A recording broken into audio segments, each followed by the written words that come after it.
সম্মানিত সুধী মণ্ডলী, সবাইকে ভালোবাসা এবং শুভেচ্ছা জানিয়ে জামাতি ইসলাম ছাত্র শিবির ও হিজবুত তাহরিরের গনিমতের মাল অর্থাৎ মালে গনিমত ফাতেমা উমামাকে আপনাদের সামনে নিয়ে এসেছি।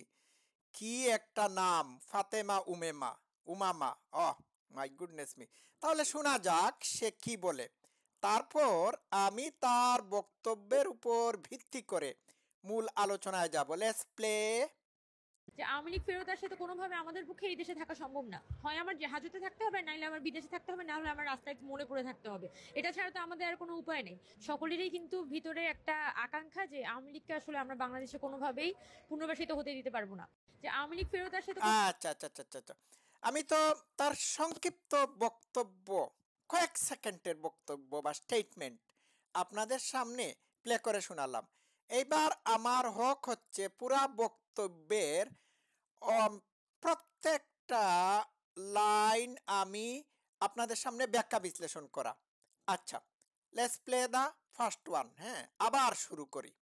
যে আওয়ামী লীগ ফেরত আসলে তো কোনোভাবে আমাদের পক্ষে এই দেশে থাকা সম্ভব না। হয় হ্যাঁ, আমার হাজতে থাকতে হবে, নাইলে আমার বিদেশে থাকতে হবে, না আচ্ছা আচ্ছা। আওয়ামী লীগ ক্ষমতায় আসলে এই লাল বদ্রি সহ লাল বদ্রি, লাল বদর এবং জামাতি ইসলামের নেতাকর্মী, হিজবুত তাহরিরের জঙ্গিরা কেউ এই দেশে থাকা সম্ভব না। না, এইটা ভুল বললে বোন। এই দেশে থাকা তোমাদের সম্ভব, সম্ভব। তবে হয় তোমাদের জেল হাজতে দণ্ড পেয়ে থাকতে হবে, না হয় মৃত্যুর পর ওপারে চলে যেতে হবে, জান্নাতুল ফেরদাউসে। বিষয়টা বুঝতে পেরেছ? হ্যাঁ, তোমরা তো সারা দেশে ক্যাপিটাল পানিশমেন্টের যোগ্য অপরাধ করেছ। You deserve it. বুঝতে পারছেন? এখন বুঝতে পারলেন তো তারা কেন আওয়ামী লীগকে নিষিদ্ধ করতে চায়। হ্যাঁ, তাদের ভয় থেকে আওয়ামী লীগকে তারা এই দেশে রাজনৈতিক দল হিসাবে পুনর্বাসিত হতে দিতে চায় না। ওই যে কথায় বলে না, চুরের মনে পুলিশ পুলিশ, আর কোনো কিছুই না। আওয়ামী লীগ ভীতি বা আওয়ামী ফুবিয়া তাদের মধ্যে কাজ করছে। তা এই কারণে যে আওয়ামী লীগ ক্ষমতায় আসলে তাদের খবর আছে কিনা, কেন খবর আছে? তারা যে ওই অপরাধ করেছে, এই অপরাধের বিচার হবে। শেখ হাসিনা তো অলরেডি বলে দিয়েছেন, আমি আসছি, আমি এদের একে একে বিচার করব। আমি ভুল বলেছিলাম, ওর নাম হচ্ছে উমামা ফাতেমা। কি একটা জঙ্গি নাম, উসামা উমামা, কি কি জঙ্গি। হ্যাঁ, এটা এটি পরবর্তীতে কি বলে আর একটু ব্যাখ্যা বিশ্লেষণ করতে হবে, তো শুনুন। হলে আমার রাস্তায় মনে পড়ে থাকতে হবে। এটা ছাড়া তো আমাদের আর কোনো উপায় নেই। সকলেরই কিন্তু ভিতরে একটা আকাঙ্ক্ষা যে আওয়ামী লীগকে আসলে আমরা বাংলাদেশে কোনোভাবেই পুনর্বাসিত হতে দিতে পারবো না। আচ্ছা, যে আওয়ামী লীগ ফেরত আসলে তো কোনো ওয়েট, এটা কি ভিতরের আকাঙ্ক্ষা নাকি ভয়? ভয়। এই ভয়ের কারণেই আব্দুল্লাহ, হুসনাই আব্দুল্লাহ চেঁচামেচি করে, হ্যাঁ, মানে সরকারকে বাধ্য করার চেষ্টা করছে যে সরকার, তাদের তথাকথিত সরকার, যাতে আওয়ামী লীগকে নিষিদ্ধ ঘোষণা করে। এবং সে এও বলে দিয়েছে, যদি আওয়ামী লীগ ক্ষমতায় আবার আসে বা পুনর্বাসিত হয়, তাহলে আমাদের ফাঁসির দড়ি কিন্তু আমাদের গলার দিকেই আসবে, আপনাদের দিকে না। বুঝতে পেরেছেন? জামাত ইসলামের নেতাও বলেছে আওয়ামী লীগকে নিষিদ্ধ করতে হবে। ওই যে সাদা শকুন। কেন? কারণ আওয়ামী লীগকে নিষিদ্ধ না করলে পরে তাদের খবর আছে। আওয়ামী লীগ এই দেশের আওয়ামী লীগকে এই দেশের অর্ধেক মানুষ সমর্থন করে। তো অর্ধেক মানুষের দ্বারা সমর্থিত একটি রাজনৈতিক দলকে তোমরা নিষিদ্ধ করে দেবে, এতই সহজ?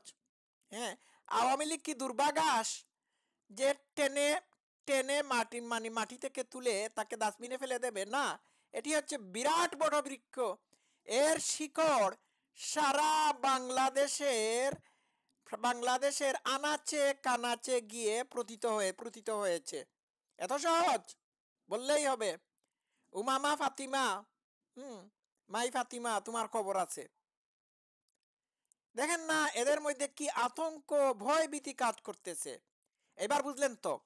আচ্ছা, এই এরা কেন আওয়ামী লীগকে নিষিদ্ধ করার জন্য উঠে পড়ে লেগে গেল? কেন? এবার বুঝতে পারতেন তো? আচ্ছা, গেল এইটা। ইভেন তারা রিফাইন্ড আওয়ামী লীগকেও মেনে নিতে চাচ্ছে না। কারণটা কি? এত আওয়ামী ভীতি কেন? এই আওয়ামী ভীতি কিন্তু পাক পাক শাসকদেরও ছিল। হ্যাঁ, ইয়াহিয়া খান, আইয়ুব খান, এরা কি আওয়ামী লীগকে নিষিদ্ধ ঘোষণা করে নাই? করেছে তো, করেছিল, কিন্তু কোনো কাজ হয়েছিল না, হয় নাই। মনে রাখবা, পাক পাক শাসকরাও আওয়ামী লীগকে নিষিদ্ধ করেছিল। নিষিদ্ধকরণের ফল হয়েছিল বাংলাদেশ নামক একটি রাষ্ট্রকে তাদের কাছ থেকে ছিনিয়ে নিয়ে এসে এটিকে একটি স্বাধীন রাষ্ট্র, স্বাধীন এবং সার্বভৌম রাষ্ট্র হিসাবে পৃথিবীর মানচিত্রে প্রতিষ্ঠিত করা। আর তোমরা যদি আওয়ামী লীগকে কোনো মতে নিষিদ্ধ করে দিতে পারো, তাহলে এর ফল হবে তোমাদেরকে চিরস্থায়ীভাবে, হ্যাঁ, আইনের আওতায় নিয়ে এসে ওপারে পাড়ি দিয়ে দেওয়া, অথবা আইন মোতাবেক তোমাদের বিচার করা, কিংবা জেলের ভিতর তোমাদের চিরস্থায়ী বন্দোবস্ত করে দেওয়া। বুঝতে পারছো? আওয়ামী লীগ যদি নিষিদ্ধ করে দেওয়া হয়, তাহলে জীবনে আর কোন রাজনৈতিক দল বাংলাদেশে ক্ষমতায় আসতে পারবে না। আওয়ামী লীগই সারা জীবন বাংলাদেশে ক্ষমতায় থাকবে। আমি আওয়ামী লীগ করি না, আমি আওয়ামী লীগের দালালও না। আমি ব্যক্তিগতভাবে স্বাধীনতার সপক্ষের শক্তি হিসাবে আওয়ামী লীগের পক্ষ নিয়ে কাজ করছি। শুরু থেকেই বলে এসেছিলাম যে শেখ হাসিনার বিকল্প বাংলাদেশে নাই, এবং এটি সত্য। আর লাল বদর, সুশীল, কুশীল এবং তথাকথিত মূর্খ চিন্তকরা বলে আসছিল যে আওয়ামী লীগের বিকল্প যদি আজরাইলও হয় তবুও আমরা মেনে নেব। তো এখন তো এটা আজরাইল না, আজরাইলের বাবা ইউনূস। এটা আজরাইলের বাবা গেল এইটা। তো সবাই ভেবেছিল যে নোবেল লরিয়েট, আমার মুখ খারাপ হয়ে যাচ্ছে, নোবেল লরিয়েট ইউনূস হচ্ছে আওয়ামী লীগের বিকল্প।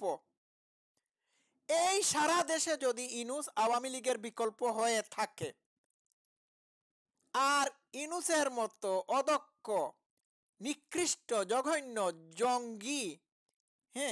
জঙ্গি যদি এইভাবে দেশ চালায়, আর দেশের হাল যদি এইরকম হয়, তাহলে আওয়ামী লীগের তো শেখ হাসিনার বিকল্প তো আমি আর কাউকে দেখতেই পাচ্ছি না।